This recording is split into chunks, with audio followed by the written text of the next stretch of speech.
ఒక్కసారి కొమ్మూరి గోల్డ్ కి కాల్ చేయండి. తాకట్లో ఉన్న మీ బంగారాన్ని విడిపించి మార్కెట్ ప్రైస్ కి వాళ్ళు కొనుక్కుని మిగతా డబ్బులు మీకు ఇచ్చేస్తారు. హలో అండి, అందరికీ నమస్కారం. జీవితంలో ఎవరైనా సక్సెస్ కావాలంటే నేను చెప్పే సక్సెస్ ఫార్ములా ఏంటి అంటే, విజయం దక్కే ముందు ఎదురయ్యే ఓటములు భరించగలగాలి, ఓటములకి కారణాలు తెలుసుకోగలగాలి, ఓటమికి భయపడద్దు. అలాగే ఓటమిలో ఉన్నటువంటి కారణాలు తెలుసుకొని దాన్ని సమీక్ష చేసుకొని మనకి మనం మారగలిగితే ఖచ్చితంగా ఏదో ఒక రోజు విజయం మందే. ఇది నేను సక్సెస్ చెప్పేటువంటి సూత్రం. ఇప్పుడు వైసీపీ మొన్నటి ఎన్నికల్లో ఓడిపోయింది. రాజకీయాల్లో ఓటములు గెలుపులు కామనం. అది రాజకీయాల్లోనే కాదు, ఏ గేమ్లోనైనా జీవితంలోనైనా ఒక మనిషి ఒకసారి ఓడతాడు, ఇంకోసారి గెలుస్తాడు. అలాగే ప్రజాస్వామ్యంలో కూడా రాజకీయ పార్టీలకి గెలుపు ఓటములు సహజం. కాకపోతే ఓడిపోయినప్పుడు ఎందుకు ఓడిపోయాం అని తెలుసుకొని కారణాలు వెతుక్కొని వాటిని మార్చుకోగలిగితే మళ్ళా విజయం వస్తుంది. కానీ అసలు ఓటమిని ఒప్పుకోకపోతే, ఓటమిలో ఉన్న కారణాలు తెలుసుకోకపోతే ఎప్పటికీ విజయం వచ్చేటువంటి అవకాశం ఉండదు. ఇప్పుడు వైసీపీ ఒక విషయాన్ని పెద్ద ఎత్తున రాద్ధాంతం చేస్తుంది. ఇవాళ సాక్షి పేపర్ చూడండి మీరు, ఈవీఎంల మీద కథనం రాశారు. వాళ్ళు ఏమంటారంటే, ది వైర్ అనేటువంటి వెబ్సైట్లో పరకాల ప్రభాకర్ గారు ఒక ఆర్టికల్ రాశారు. ఆ ఆర్టికల్లో ఈవీఎంల మీద ఆంధ్రప్రదేశ్లో గతంలో జరిగినటువంటి ఎన్నికల సమయంలో పోలింగ్ పర్సంటేజ్ మీద కొన్ని అనుమానాలు లేవనెత్తారు. కథం, ఈ అనుమానాలు పరకాల ప్రభాకర్ గారే లేవనెత్తారు కాబట్టి ఇక వైసీపీ అందుకుంది. చూసారా పరకాల ప్రభాకర్ గారే కొన్ని అనుమానాలు లేవనెత్తారు. ఒకప్పుడు చంద్రబాబు నాయుడు గారి ప్రభుత్వానికి సలహాదారిగా పనిచేసిన వ్యక్తి, ఆయన కొన్ని అనుమానాలు లేవనెత్తారు. అంటే ఈవీఎంలతోనే కూటమి గెలిచింది, ఈవీఎంలతోనే ఇలా చంద్రబాబు నాయుడు ముఖ్యమంత్రి అయ్యారు, మనం ఓడిపోయాము అని వైసీపీ ప్రచారం చేసుకుంటుంది. సరే, నేనేం చెప్తానంటే, ఇప్పుడు వైసీపీ చెప్తున్న వాదన కోసం మనం అంత ఆర్టికల్ చదవవసరం లే, మన బుర్రలు పాడు చేసుకోవసరం లే. లాజిక్గా చాలా క్లియర్గా మీకు అర్థమయ్యే భాషలో ఈవీఎంల వల్ల ఎవరు గెలుస్తున్నారు, ఎవరు ఓడుతున్నారు, అసలు ఈవీఎంలు ఎన్నికలు మేనేజ్ చేస్తున్నాయా, లేదు ప్రజల ఓడితోనే ప్రభుత్వాలు మారుతున్నాయా అనేది మీకు లాజికల్గా, టెక్నికల్గా, సైంటిఫిక్గా చెప్పేటువంటి ప్రయత్నం చేస్తారు. మనం దాన్ని బుర్రలు పాడు చేసుకోవాల్సిన లేదు, చాలా క్లియర్గా చెప్పే ప్రయత్నం చేస్తారు. ఈవీఎంలు మన దేశంలో అండ్ ఉమ్మడి రాష్ట్రం ఆంధ్రప్రదేశ్లో 2004 ఎన్నికల్లో ప్రవేశపెట్టారండి. 2004 ఎన్నికలు ఆంధ్రప్రదేశ్ అసెంబ్లీకి జరిగాయి. అదే సమయంలో పార్లమెంట్కి కూడా ఎన్నికలు జరిగాయి. 2004 ఈవీఎంలు ప్రవేశపెట్టే నాటికి ఎన్డీఏ గవర్నమెంట్ దేశంలో అధికారంలో ఉంది, రాష్ట్రంలో కూడా అధికారంలో ఉంది. దేశంలో వాజ్పేయి గారు ప్రధానిగా ఉన్నారు, ఉమ్మడి రాష్ట్రంలో చంద్రబాబు నాయుడు గారు ఉమ్మడి రాష్ట్రానికి ముఖ్యమంత్రిగా ఉన్నారు. వాళ్ళే ఎన్నికల్లో సాంకేతిక పరిజ్ఞానాన్ని ఉపయోగించాలని ఈవీఎంలని మొదలుపెట్టించారు ప్రభుత్వాలు. మరి ఆ ఎన్నికల్లో ఈవీఎంలతో గెలిచే కాడికైతే ఎన్డీఏ గవర్నమెంట్ అధికార పార్టీ ఓడిపోయే పరిస్థితి ఉంటుందా? కానీ ఈ ఎన్నికల్లో అధికార పార్టీలు ఓడిపోయాయి. దేశంలో ఎన్డీఏ గవర్నమెంట్ ఓడిపోయింది, రాష్ట్రంలో కూడా ఎన్డీఏ అంటే టీడీపీ ప్రభుత్వం అధికారాన్ని కోల్పోయింది, చంద్రబాబు నాయుడు గారు ముఖ్యమంత్రి పదవిని కోల్పోయారు. దేశంలోనూ ఆంధ్రప్రదేశ్లోనూ అధికారంలోకి వచ్చింది కాంగ్రెస్ పార్టీ. ఈవీఎంలు వచ్చినటువంటి తొలి ఎన్నికల్లో కాంగ్రెస్ పార్టీ అధికారంలోకి వచ్చింది. ఇదే జగన్మోహన్ రెడ్డి గారి తండ్రి రాజశేఖర రెడ్డి గారు ముఖ్యమంత్రి కాగలిగారు ఈవీఎంలతో జరిగిన ఎన్నికలతోనే.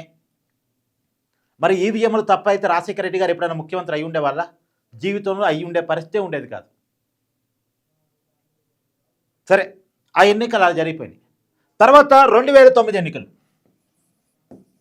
2009 ఎన్నికల్లో కూడా తిరిగి దేశంలో కాంగ్రెస్ అధికారంలోకి వచ్చింది, అలాగే రాష్ట్రంలో కూడా కాంగ్రెస్ అధికారంలోకి వచ్చింది. సరే, ఇక్కడ కాంగ్రెస్ ఏమన్నా ఈవీఎంలు మేనేజ్ చేసుకోగలిగిందా అంటే, రాష్ట్రంలో కాంగ్రెస్ పార్టీ బలం కొంత తగ్గింది, అలాగే కేంద్రంలో కూడా యూపీఏ కొంత ఇబ్బందికర పరిస్థితిని ఎదుర్కొంది. మరి ఈవీఎంలు మేనేజ్ చేసే కాడికైతే ఈజీగా కాంగ్రెస్ సెకండ్ టైం అధికారంలోకి వచ్చి ఉండాలిగా, దేశంలోనూ రాష్ట్రంలోనూ తిరుగు లేకుండా అధికారంలోకి వచ్చి ఉండాలిగా. సరే, ఈ 2009 అప్పుడు ఎన్డీఏ పక్షాలు కూడా బీజేపీ కావచ్చు, టీడీపీ కావచ్చు, వీళ్ళు కూడా ఈవీఎంల మీద కొన్ని అనుమానాలు లేవనెత్తారు. వాళ్ళు లేవనెత్తడం కూడా కరెక్టేం కాదు, ఎందుకంటే అసలు ఈవీఎంలు ప్రవేశపెట్టిందే వాళ్ళు కదా. మరి ఈవీఎంలో వచ్చిన ఎన్నికల్లో వాళ్ళు ఓడిపోయారు. 2009లో కూడా సెకండ్ టైం ఎన్నికల్లో కూడా కాంగ్రెస్ పార్టీ అధికారాన్ని సంపాదించగలిగింది. ప్రజల ఓటుతోనే సంపాదించగలుగుతుంది అనడానికి, ప్రజల ఓటుతోనే సంపాదించగలుగుతుంది అనడానికి, ప్రజల ఓటుతో కాకుండా ఈవీఎంలతో గెలిచే కాడికైతే సెకండ్ టైం కాంగ్రెస్ చాలా బలంగా గెలవాలి. వైఎస్ రాజశేఖర రెడ్డి గారు సెకండ్ టైం ముఖ్యమంత్రి అయిన తర్వాత తొలి కేబినెట్ సమావేశంలో మనం పాసు మార్కులతో పాస్ అయ్యాం, కేవలం పాస్ మార్కులే మనకు పడ్డాయి, ప్రజలు పాస్ మార్కులే వేశారు, మనం కష్టపడి పనిచేయాలి అని రాజశేఖర రెడ్డి గారు చెప్పారు. ఆయన ఒప్పుకున్నారు. మరి పాస్ మార్కులతో పాస్ కావడం ఎందుకు?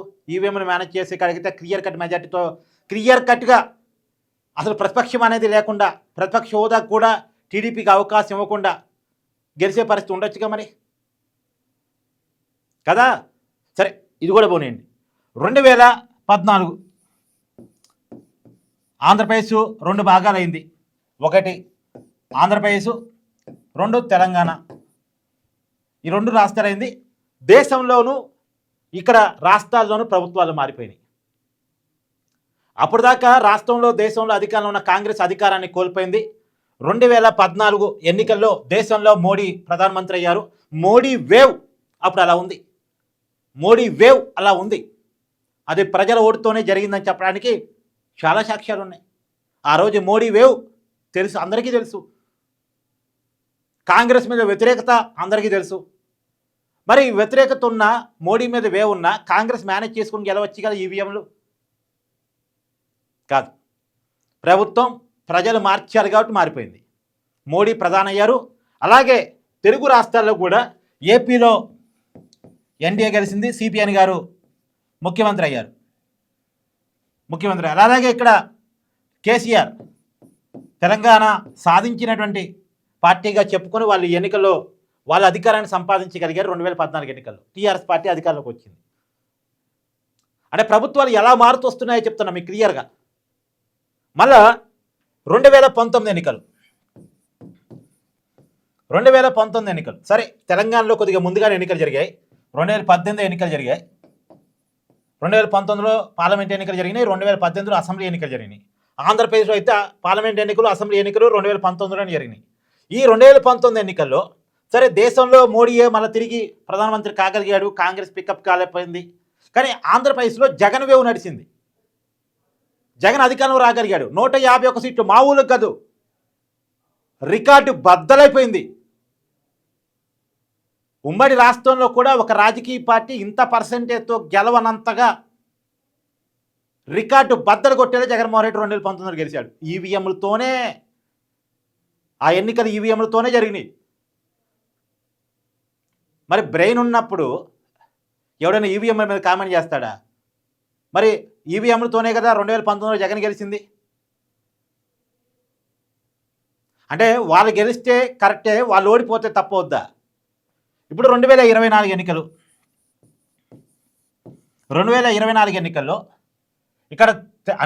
ఇక్కడ తెలంగాణ ముందే జరుగుతున్నాయి కదా ఎన్నికలు. 2023లో అసెంబ్లీ ఎన్నికలు జరిగినాయి. తెలంగాణలో ప్రభుత్వం మారిపోయింది. కేసీఆర్ మీద వ్యతిరేకత, కాంగ్రెస్కి అధికారం వచ్చింది, రేవంత్ రెడ్డి ముఖ్యమంత్రి అయ్యారు.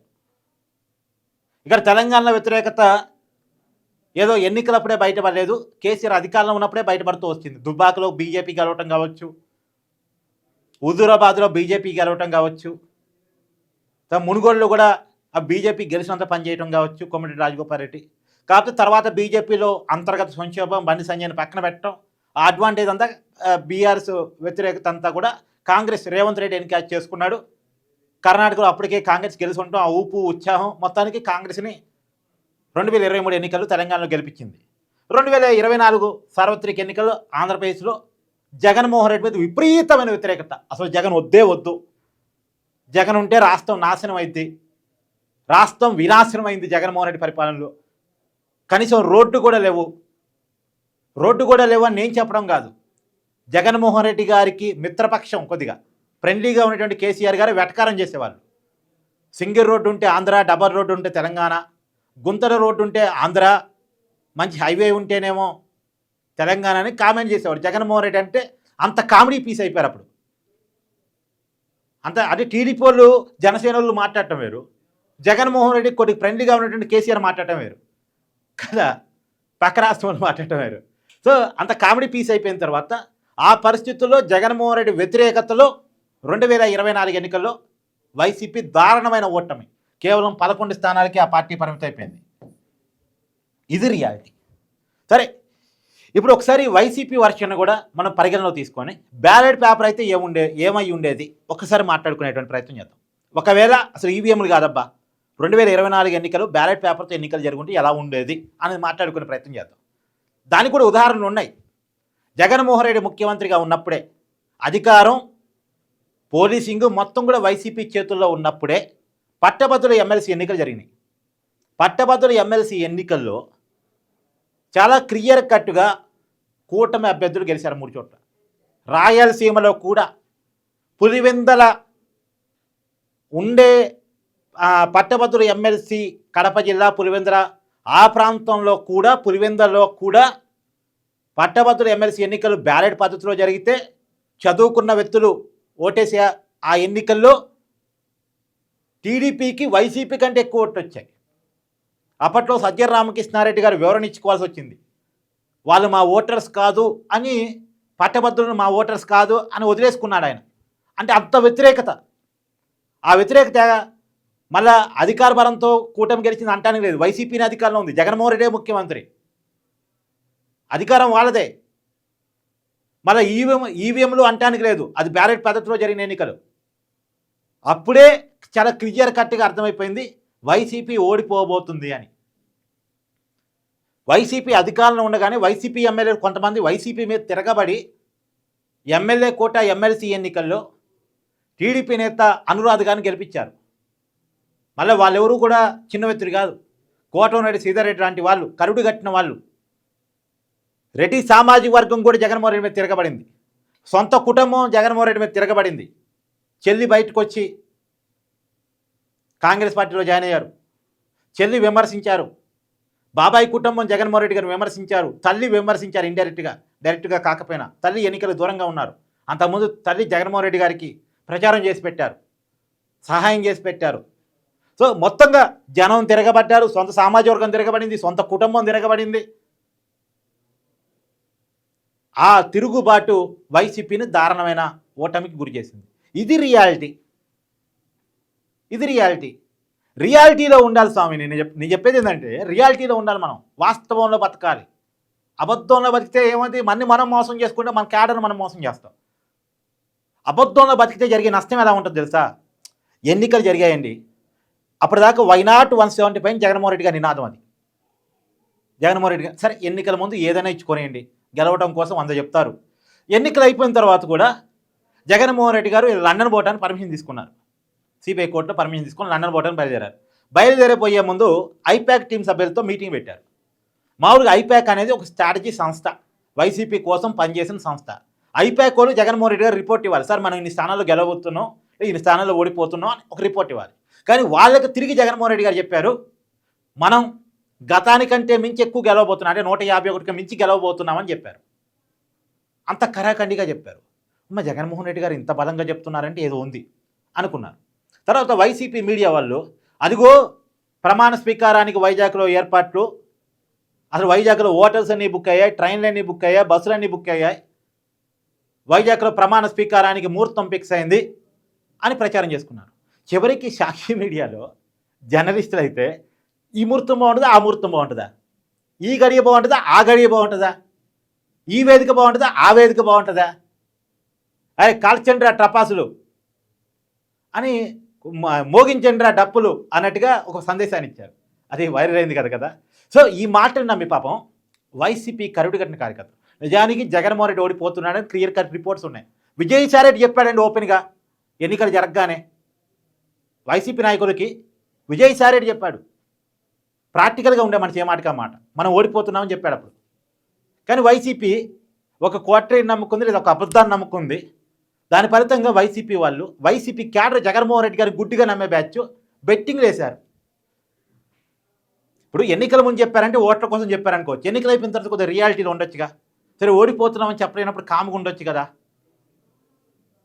ఓడిపోతున్నామని ఎవరు చెప్పుకోలేరు, కామ్గా ఉండొచ్చు కదా. కానీ కావాలని చేసినటువంటి అతి ప్రచారం వల్ల బెట్టింగులకు పాల్పడి చాలామంది ఆర్థికంగా లాస్ అయ్యారు. అంటే వాళ్ళు లాస్ అవుతారని జగన్మోహన్ రెడ్డి గారు తెలియదా అంటే తెలుసు. మరి ఎందుకు బెట్టింగులకు పోయి అంటే దీంట్లో కూడా ఏదో డబ్బుల కోసం ఆశపడ్డారా? సొంత కార్యకర్త నష్టపోయినా సరే బెట్టింగ్లు బాగా జరిగితే మన కమిషన్ మనకు వస్తేనే ఏమన్నా జగన్మోహన్ రెడ్డి గారు ఆశపడ్డారా? బెట్టింగ్ మాఫియా కోసం అలా ప్రచారం చేపించారా? తెలీదు. కానీ ఏదేమైనా వైసీపీ కార్యకర్తలు, కరుడు కట్టిన కార్యకర్తలు జగన్మోహన్ రెడ్డి కోసం ప్రాణమైనా ఇవ్వటానికి వెనకాడని కార్యకర్తలు నష్టపోయారు. ఆర్థికంగా చాలా నష్టపోయారు. మొన్న జగన్మోహన్ రెడ్డి గారు ఒక కుటుంబాన్ని పరామర్శించడానికి వెళ్ళారు కదా పల్నాడులో. ఊరి పేరు ఏదో ఉందండి, అక్కడ గుర్తు రావట్లే. అదే సింగయ్య కారు కింద పడి చనిపోయాడు. ఆ ఊరి పేరు ఒకసారి కామెంట్ చేయండి. ఆ ఊరికి వెళ్ళాడు కదా, ఆ కార్యకర్త కూడా అంతే. జగన్మోహన్ రెడ్డి గారు మాటను నమ్మి బెట్టింగ్లకు పాల్పడి వైసీపీనే గెలుస్తుంది అని నమ్మి చాలా బెట్టింగ్లు పెట్టి లాస్ అయి చనిపోయాడట. ఇలాంటి వాళ్ళు చాలామంది ఉన్నారండి. పాపం.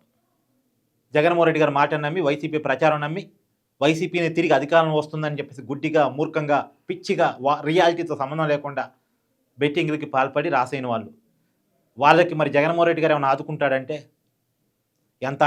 ఎంత ఆదుకుంటాడో మీకు తెలియంది కాదు కదా. మొన్న జగన్మోహన్ రెడ్డి గారి పర్యటనలో జోగి రమేష్ గారు ఇంటికి పోతూ ఉంటే ఒక 3 కార్యకర్తలు చనిపోయాడు. ఆ కార్యకర్తల దగ్గరికి జగన్మోహన్ రెడ్డి గారు పోయాడా? మరి జగన్మోహన్ రెడ్డి గారు మైండ్ సెట్ అలా ఉంటుంది. సో ఏదేమైనా మీ కామెంట్ని కూడా తెలియజేసే ప్రయత్నం చేయండి. Thank you.